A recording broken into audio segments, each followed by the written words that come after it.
Good morning students, class 7th chapter 9 rational number. तो students, पिछले video में हमने चैप्टर 8 कंप्लीट किया था। आज हम चैप्टर 9 रैशनल नंबर स्टार्ट करेंगे। तो रैशनल नंबर स्टार्ट करने से पहले रैशनल नंबर की डेफिनेशन देख लीजिए। तो देखिए, रैशनल नंबर क्या होता है। Rational number is defined as the number that can be expressed in the form of p by q where p and q are integers and q is not equal to 0।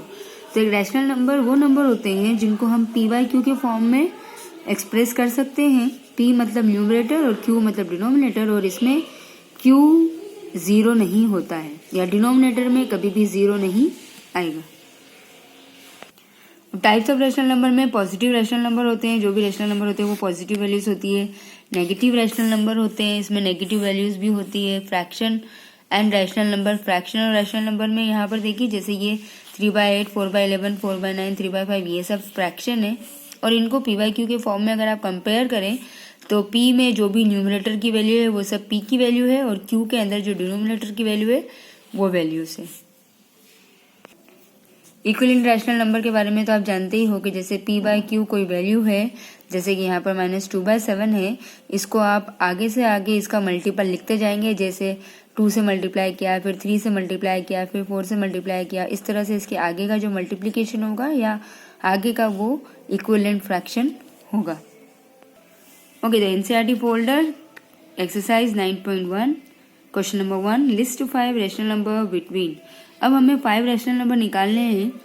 तो पिछले कुछ question chapter के अंदर भी हमने rational number निकाले थे। तो पहला क्वेश्चन है 1 and 0, -1 and 0 के बीच में 5 रैशनल नंबर निकालने हैं।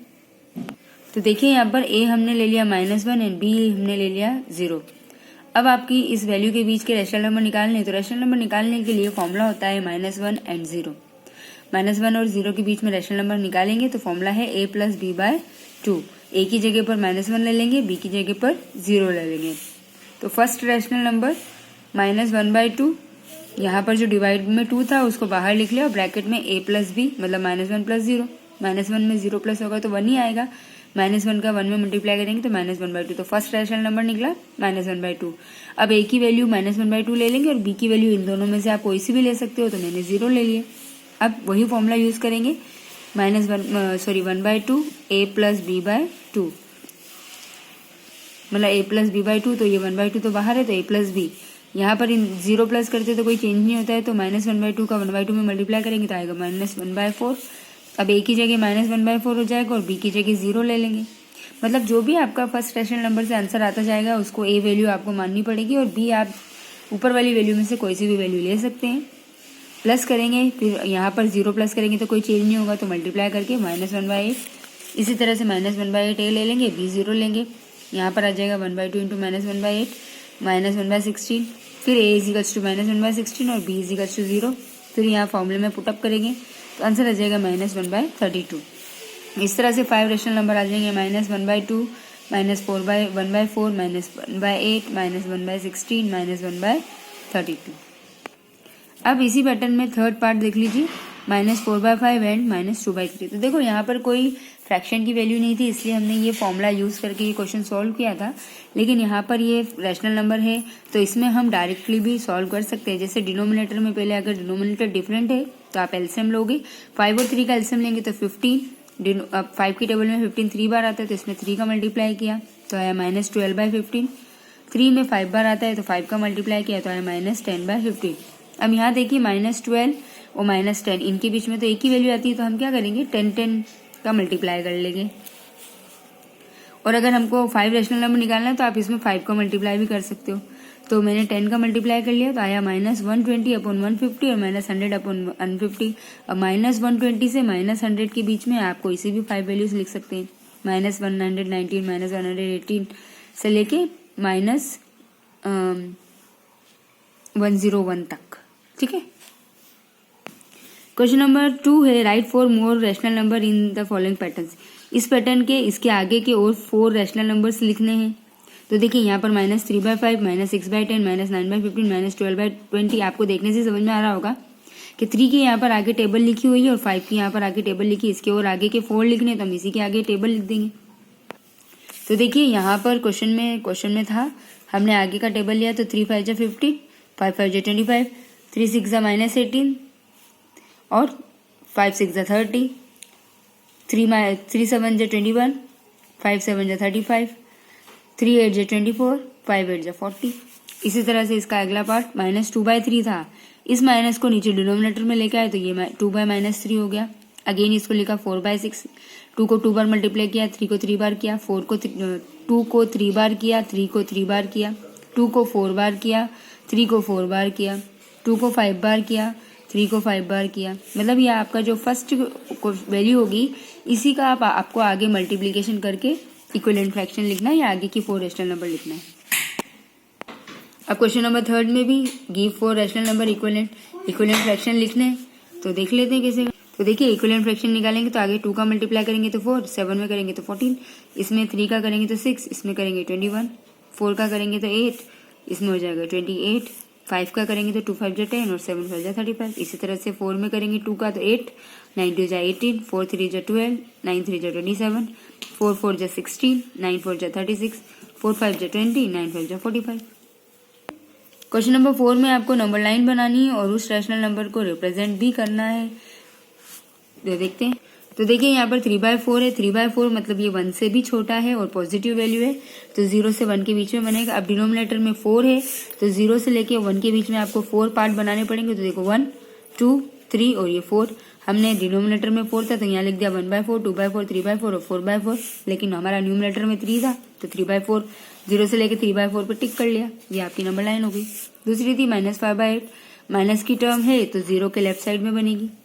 तो यहाँ से 8 डिनोमिनेटर में 8 है तो 8/8 तक हमने लाइन ड्रॉ कर ली, मतलब यहाँ पर 8 पार्टीशन बना लिए बीच में, 0 और -1 के बीच में 8 पार्टीशन बना लिए। यहाँ पर ये -1 की वैल्यू है, ठीक है। 0 और -1 के बीच में 8 पार्ट बनाए, -1/8, -2/8, -3/8, -4/8। ये असेंडिंग ऑर्डर में इधर से चलेगा, ये राइट साइड था इसलिए इधर से चला और यहाँ पर ये नेगेटिव वैल्यू थी इसलिए इधर से चला -5/8। तो 0 से लेके -5/8 हमारी नंबर लाइन। क्वेश्चन नंबर 5 में देखिए यहाँ पर ये पॉइंट्स दे रखे, इन सबके इक्वल पार्ट्स है, आपको PQRS का नंबर बताना है। तो देखिए यहाँ पर, तो देखिए ये हमारी नंबर लाइन है, ये -3 -4 -2 और -1 के बीच में 1 2 3 पार्ट, सॉरी इधर से बने हुए तो 1 2 3 पार्ट बने। तो यहाँ से -1 से स्टार्ट हुआ है क्योंकि ये लेफ्ट साइड पे जा रही है लाइन, तो 1/3 -1/3 -2/3 और -2/2। लेकिन -1 के बाद है, अगर 0 के बाद होता तो हम इसको 1/3 ही काउंट करते, लेकिन 1 के बाद 1/3 तो इसको लिखेंगे -1 1/3, -1 2/3। इसी तरह से यहाँ देखिए ये 1 के बाद 2 के बाद था तो ये 2 1/3, 2 3/3, 2 3/3, ठीक है, 2 2/3। मतलब यहाँ से 2 और 3 के बीच में पार्टीशन है तो ये 2 तो पहले से ही आएगा। तो जैसे यहाँ पर देखिए P की वैल्यू है 2 1/3, 2 यहाँ पर था, 2 का 1/3, इसको सॉल्व करेंगे तो इसको मल्टीप्लाई करेंगे, 3 2 जा 6 + 1 7/3। इसी तरह से Q क्या है 2 2/3 है, अगर यहाँ 0 होता है तो सिर्फ इसको 2/3 पढ़ सकते थे, लेकिन ये 2 है इसलिए 2 2/3 पढ़ेंगे। सॉल्व करेंगे 3 2 जा 6 + 2 8/3। इस तरह से -1 1/3 तो 3 1 जा 3 + 1 -4/3 और -1 2/3 मतलब -5/3। क्वेश्चन नंबर 6 में आपको बताना है कि ये सब वैल्यूज सेम है या इक्वल है या नहीं है, सेम रैशनल नंबर है या नहीं है। देखिए -7/21 एंड 3/9, हम इसको 7/21 को कैंसिल करेंगे, 7 1 जा 7, 7 3 जा 21 तो आया -1/3। 3/9 को कैंसिल करेंगे तो 3 1 जा 3, 3 3 जा 9, -1/3 और 1/3, यहाँ पर माइनस आ रहा है मतलब ये नॉट इक्वल है। इस तरह से ये लिया -2/3 एंड 2/3, माइनस से माइनस कैंसिल तो 2/3 एज इट इज आ गया। 2/3 को 2/3 लिखेंगे तो देखिए यहाँ पर भी 2/3 यहाँ पर भी 2/3, मतलब ये दोनों इक्वल है तो इट इज इक्वल। अगला देखिए 8/-5 एंड 24/15, तो 8/-5 तो एज इट इज लिख लिया। 24/15 को हम कैंसिल करेंगे, 3 5 जा 15 और 3 8 जा 24, इस नेगेटिव को नीचे ले आएंगे तो दोनों वैल्यू सेम है तो ये it is equal. 8th question में सिंबल लगाने थे ग्रेटर देन और लेस देन और इक्वल टू के, तो ये मैंने कर दिए हैं, आप इसमें से देख के कर लीजिएगा। क्वेश्चन नंबर 9 में आपको बताना है विच इज ग्रेटर, तो इन दोनों वैल्यू में से कौन सी बड़ी वैल्यू है वो देख लेते हैं कैसे करना है। तो स्टूडेंट्स क्वेश्चन नंबर 6 के बाद क्वेश्चन नंबर 7 छूट गया था, उसको मैं सिंपलेस्ट फॉर्म में अरेंज करना है तो वो देख लेंगे, उसके बाद क्वेश्चन नंबर 9 करेंगे। तो क्वेश्चन नंबर 7 में देखिए सिंपलेस्ट फॉर्म में कैसे करेंगे। तो 8/6, अब हम चाहें तो इसको 2 से पहले डिवाइड कर लेंगे। तो 2 की टेबल में 8 आता है 4 बार एंड 2 की टेबल में 6 आता है 3 बार, ये मेथड भी है। 25/45 इसको 5 से डिवाइड करेंगे तो 5 की टेबल में 25 5 बार आता है, 5 की टेबल में 45 9 बार आता है। एक और मेथड है, आप चाहें तो एक ही टेबल से इसको कैंसिल कर सकते हैं। जैसे यहाँ पर 4 आ रहा है, ये भी 4 से कैंसिल हो जाएगा। तो 4 बन जा 4, 4 बन जा 4 और यहाँ पर 4 बन जा 4, 3 बचा और 2 32, 4 8 जा 32। तो आंसर आएगा -11/18 या फिर -8/10। इसको कैंसिल कर देंगे। 2 4 जा 8 एंड 2 5 जा 10। एक ही टेबल से कैंसिल कर सकते हैं या फिर आप इस तरह से डिवाइड भी कर सकते हैं। उसके बाद मैंने आपको बोला था क्वेश्चन नंबर 9 में आपको बताना है कौन सा ग्रेटर है। तो ग्रेटर देखने के लिए पहले डिनोमिनेटर सेम होना चाहिए। तो आप इसको एलसीएम लेके सेम करेंगे। एलसीएम लेंगे 3 और 2 का तो 6 आया। 2/3 में 2 का मल्टीप्लाई करेंगे क्योंकि 3 की टेबल में 2 बार 6 आता है तो 4/6। 2 की टेबल में 3 बार तो 3 से मल्टीप्लाई किया तो 15/6। अब यहाँ पर देखने से आपको दोनों पॉजिटिव वैल्यू तो पता चल रहा है कौन सा बड़ा है। तो 15/6 मतलब 15/6 मतलब 5/2 बड़ा है। अब सेकंड पार्ट देखिए, -5/6 और -4/3 इसका एलसीएम लेंगे तो एलसीएम आएगा 6। यहाँ पर 6 लाने के लिए 1 से मल्टीप्लाई करेंगे, इधर 2 से मल्टीप्लाई करेंगे तो ये -5/6 और -8/6 आया।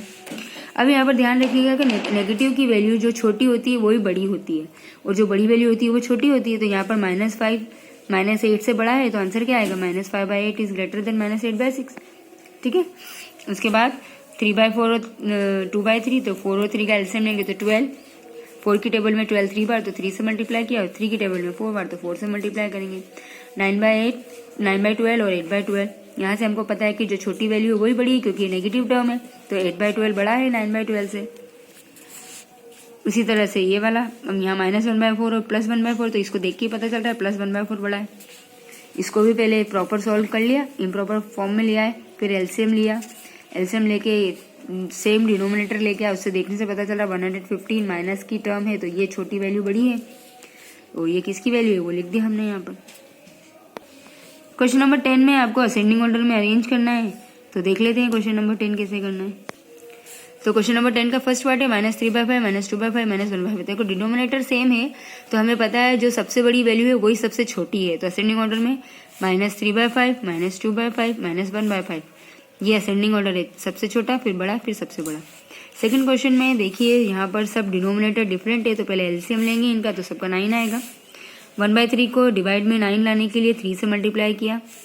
9 को मल्टीप्लाई करा 1 से क्योंकि 9 बन जा 9 होता है और यहाँ पर 3 से मल्टीप्लाई करेंगे तो ये आंसर आया -3/9 -2/9 -12/9। अब इसको असेंडिंग ऑर्डर में अरेंज करेंगे तो सबसे छोटी वैल्यू होती है -12/9 क्योंकि यहाँ नेगेटिव टर्म है, जितनी बड़ी होगी उतनी छोटी होगी। -12/9, उसके बाद -3/9 और लास्ट में सबसे बड़ी वैल्यू है -2/9। इसी तरह से इसका थर्ड पार्ट 7 2 4 का एलसीएम लेंगे तो आएगा 28। 7 की टेबल में 28 आता है 4 बार तो 4 से मल्टीप्लाई करके लिख दिया। 2 की टेबल में आता है 14 बार तो 14 से मल्टीप्लाई किया। 4 की टेबल में 7 बार तो 7 से मल्टीप्लाई करके ये लिखा। तो -12/28 42/28 और -21/28 सबसे छोटी वैल्यू है सबसे बड़ी वैल्यू क्योंकि नेगेटिव टर्म है तो -42/28 21/28 और -12/28। तो ये आपका असेंडिंग ऑर्डर में अरेंज हो गया। तो स्टूडेंट्स आपकी एक्सरसाइज 9.1 कंप्लीट हो गई है। आप अभी 9.1 कंप्लीट कीजिए, अगले वीडियो में अगली एक्सरसाइज करेंगे। Okay, thank you, good bye.